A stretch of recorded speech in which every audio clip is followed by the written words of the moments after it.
직장 동료 Y에게 들은 이야기다. 몇 년 전 큰 태풍이 왔던 날 밤,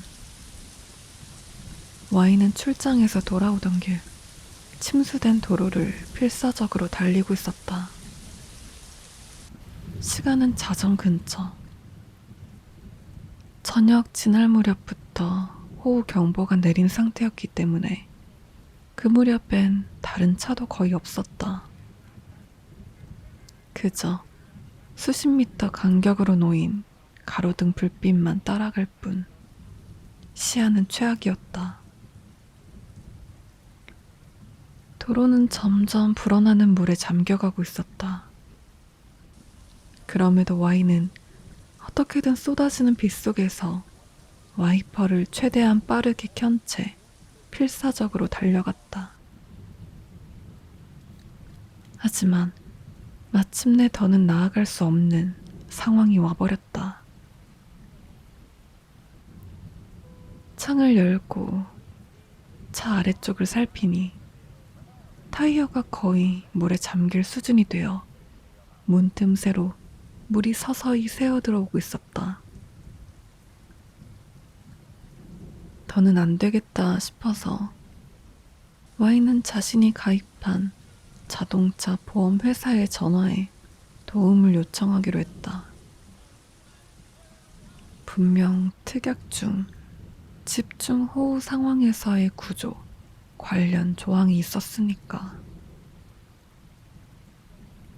실제로 이런 걸 부르는 건 처음이라 좀 긴장하며 전화를 했는데 늦은 시간임에도 불구하고 보험사 측에서는 바로 대응에 나섰다.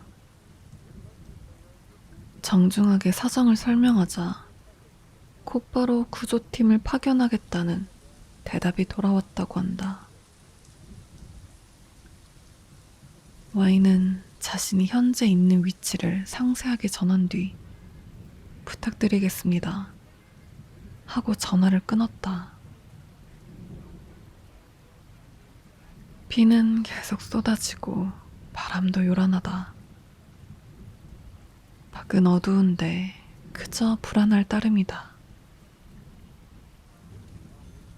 빨리 안 오려나 하면서 멍하니 시간을 보내고 있는데 사이드 미러에 뒤에서 희미하게 불빛이 다가오는 게 보이더란다. 겨우 구조가 왔구나 싶어 Y는 안심했다. 소형 트럭 같은 차가 Y의 차 뒤에 딱 멈추더니 우비를 입은 스태프가 나타났다. 창문을 콩콩 두드리기에 살짝 열자 괜찮습니까? 하는 질문이 날라왔다. 생각보다 더 젊은 아직 청년 같은 남자였지만 Y에게는 구세주처럼 보였다. 빨리 오셨네요. 나오실 수 있겠어요? 수업 때문에 문이 안 열릴 것 같네요. 그럼 창문으로 나오시죠. 제가 끌어드릴게요. 솜씨가 좋은 스태프 덕분에 Y는 무사히 차에서 나왔다. 스텝은 자신이 입은 것과 같은 우비를 Y에게 건네고 뒤편 트럭까지 안내했다. Y는 구조 차량 조수석에 타고 스텝이 건넨 수건으로 몸을 닦았다. 스텝은 Y의 차 엔진과 침수 상황을 조사해야 한다며 잠시 기다려달라고 말했다. 아, 이건 서비스입니다. 몸이 좀 따뜻해질 거예요. 스텝은 Y에게 보온병을 내밀고 빗속으로 걸어나갔다. 서비스 좋네 하고 감탄하며 Y는 보온병 안에 든 것을 컵에 따랐다. 홍차였다. 따뜻하다. 김과 함께 좋은 향기가 차 안 가득 퍼져나간다. 뜨거운 걸 잘 못 먹는 탓에 야금야금 마시고 있는데 전화가 왔다. 보험회사에서 걸려온 전화였다. 구조가 잘 도착했나 확인하려고 전화했나 싶어 Y는 전화를 받았다. 아, Y씨 되시나요? A보험입니다. 지금 상황이 어떠신가요? 아, 네, 감사하게도. 실은 정말 죄송하게도 지금 그 길이 호우경보 때문에 출입 통제 중입니다. Y씨가 계신 곳까지는 크게 우회해서 가야 돼서 아마도 스텝이 도착하기까지 앞으로 최소 40분 내지 50분은 걸릴 것 같아요. 네? 여보세요? Y씨, 괜찮으신가요? 저기, 스태프분 벌써 오셨는데요? 네? 10분 전쯤에 남자분, 젊은 분이요. 벌써 덕분에 차에서 나왔습니다. 네? 정말이신가요? 네, 지금 홍차도 주셔서. 홍차요? 대화가 영 이어지질 않는다. 보험사 직원은 잇따라 질문을 해온다. 그 구조 차량은 몇 시쯤 왔는지, 어떤 차량인지, 어떤 인상착의에 몇 명이 와서 어떻게 대응했는지. 하나하나 대답하는 사이 휴대폰을 쥔 Y의 손에는 식은땀이 배어갔다. 불안 때문에 자신이 점점 빠르게 말하고 있는 게 느껴졌다. 보험사 직원은 Y씨, 일단 진정하세요. 라고 말한 뒤 한 호흡 쉬고 이렇게 물었다. 그 사람 정말 저희 직원입니까?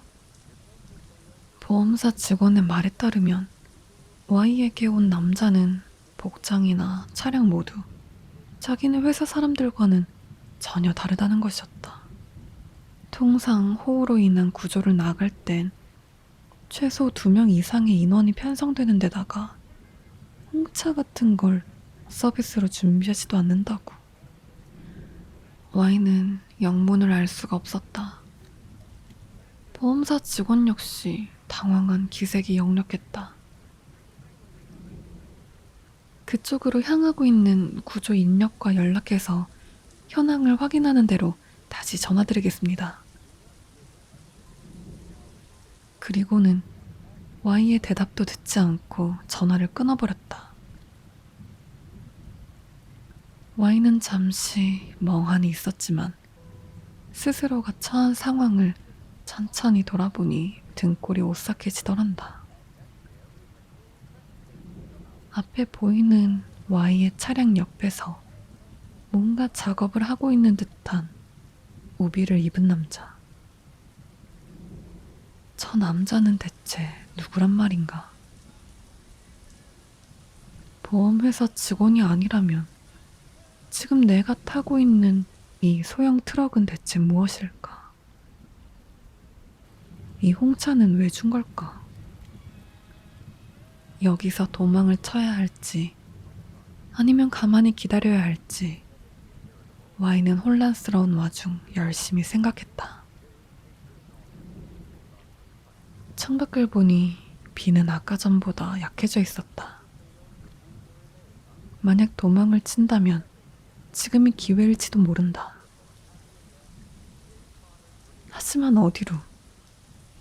게다가 도망치기에는 물이 불어나 최악인 상황이었다. 문득 앞을 보니 남자의 모습이 보이질 않았다.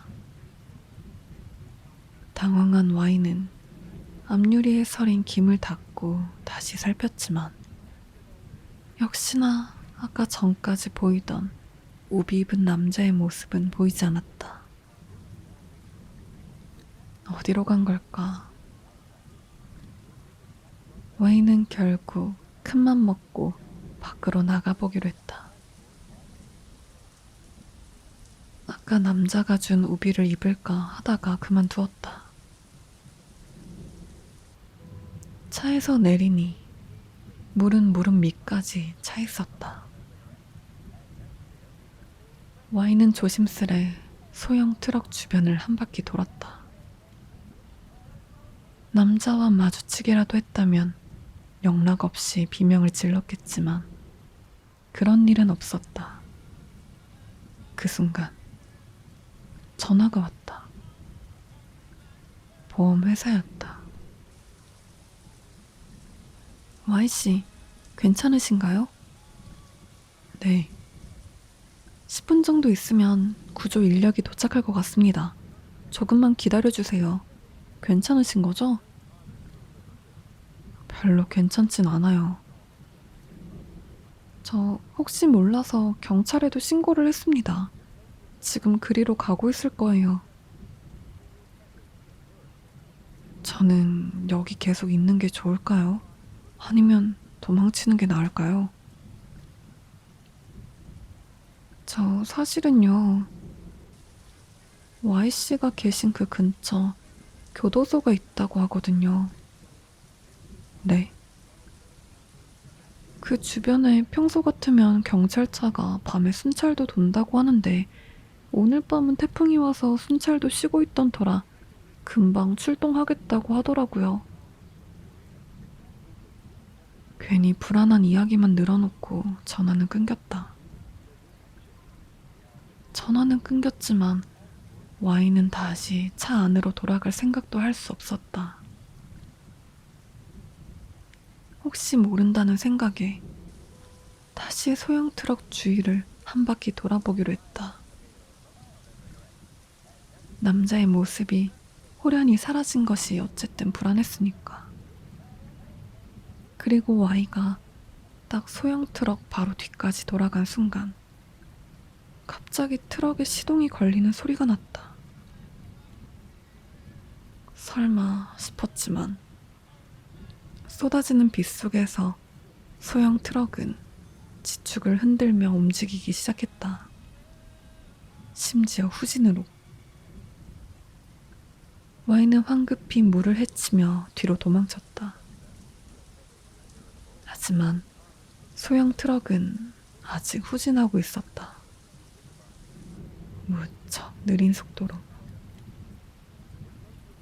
Y가 바로 뒤에 있다는 것을 알고 있다는 듯 굳이 느린 속도로 천천히 후진하며 다가오고 있었다.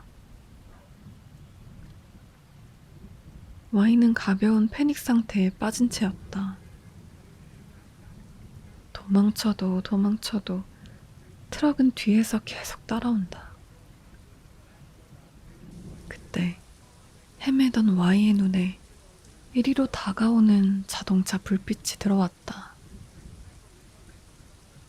Y는 그 불빛을 향해 필사적으로 달렸다. 이번에는 보험회사의 로고가 찍힌 진짜 대형 트럭이었다.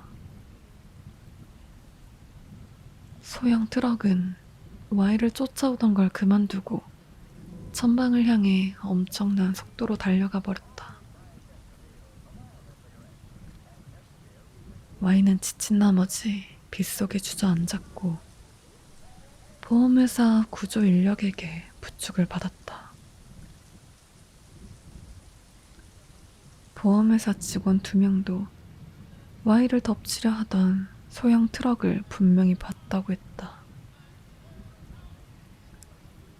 Y의 차에는 아무 일 없었다고 한다. 유리창이 깨지거나 문이 뜯어지거나 시트를 칼로 난자하거나 타이어가 모두 펑크가 나 있거나 앞유리에 손자국이 잔뜩 나 있거나 하는 건 하나도 없었다. 비로 인한 침수 피해만 있고 인위적인 손상은 정말 아무것도 없었다고 한다. 그래서 더더욱 그 남자가 빗속에서 무엇을 했는지는 알 수가 없다. 수수께끼의 홍차도 독이나 수면제 같은 걸 탄 것도 아닌 그냥 홍차였다. Y는 경찰에게 남자의 인상착의를 알렸지만 지명수배범 중 그런 사람은 없었고 근처 교도소에서 그날 탈옥한 죄수 또한 없었다.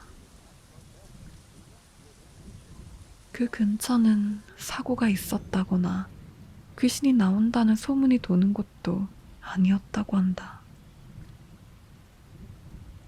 그래서 정말 그 청년이 누구고 무엇이 목적인지는 아무도 모른다. 왜 갑자기 Y를 죽이기라도 하려는 듯 후진을 했는지도 수수께끼인 채다. 단지 묘하게 기분 나쁜 사건이었던 때문인지 그 후 보험회사 쪽에서는 Y에게 계약 해지를 먼저 제안해 왔다고 한다.